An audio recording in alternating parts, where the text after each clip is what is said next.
বিজেপির দলীয় পতাকা লাগানোকে কেন্দ্র করে বচসা, বাধা দিতে গিয়ে বিজেপি কর্মীদের হাতে আক্রান্ত তৃণমূল সমর্থক। এই ঘটনাকে কেন্দ্র করে যথেষ্ট চাঞ্চল্য ছড়িয়েছে নয়াগ্রামের টোটাশাই এলাকায়। আহত তৃণমূল কর্মীকে প্রথমে নয়াগ্রাম সুপার স্পেশালিটি হাসপাতালে নিয়ে যাওয়া হয়।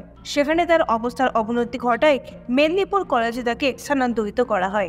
জানা গিয়েছে, সোমবার টোটাশাই এলাকার তৃণমূল সমর্থকের বাড়িতে জোরপূর্বক দলীয় ফ্ল্যাগ বাঁধার চেষ্টা করেন কয়েকজন বিজেপি কর্মী। এতে বাধা দেন তৃণমূল কর্মী। সেই সময় তৈরি হয় বচসা। তখনই বিজেপি কর্মীরা চড়াও হয় তৃণমূল কর্মীর ওপরে। লোহার রড দিয়ে মাথায় আঘাত করা হয় তাকে। গুরুতর আহত অবস্থায় তাকে হাসপাতালে ভর্তি করা হয়েছে। যদিও এই সমস্ত অভিযোগ অস্বীকার করেছে বিজেপি নেতৃত্ব।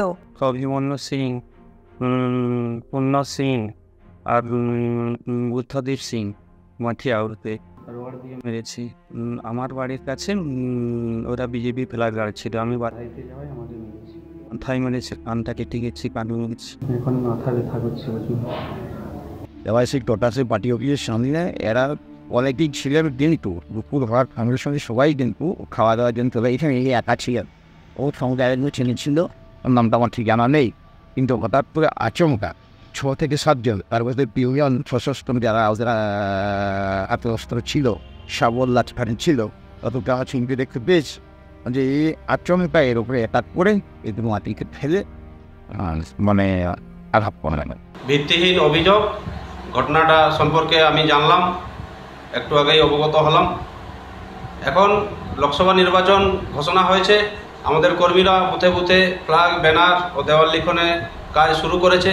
তো যেখানে যেখানে এইসব কাজ হচ্ছে, তৃণমূল যে অপসংস্কৃতি পশ্চিমবাংলায় শুরু করেছে, যে বাধা দেওয়া বিরোধী দলকে, তো সেই অপসংস্কৃতি তারা আবার শুরু করেছে। তো তাতে কি হচ্ছে, সাধারণ মানুষ থেকে শুরু করে আমাদের কর্মীরা বিভিন্ন জায়গায় প্রতিরোধ গড়ে তুলেছে, তার ফলস্বরূপ এটা হয়েছে।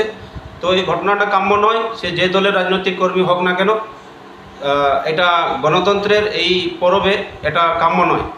তো আমি সমস্ত রাজনৈতিক দলের কর্মীদের উদ্দেশ্যেই বলবো যে এটা করবেন না। সারা দেশে যেভাবে শান্তিপূর্ণ ভোট হয়, পশ্চিমবাংলাকে বদনাম করবেন না। পশ্চিমবঙ্গেও যাতে শান্তিপূর্ণ ভোট হয় তার দিকে সবাই একটু নজর দিন।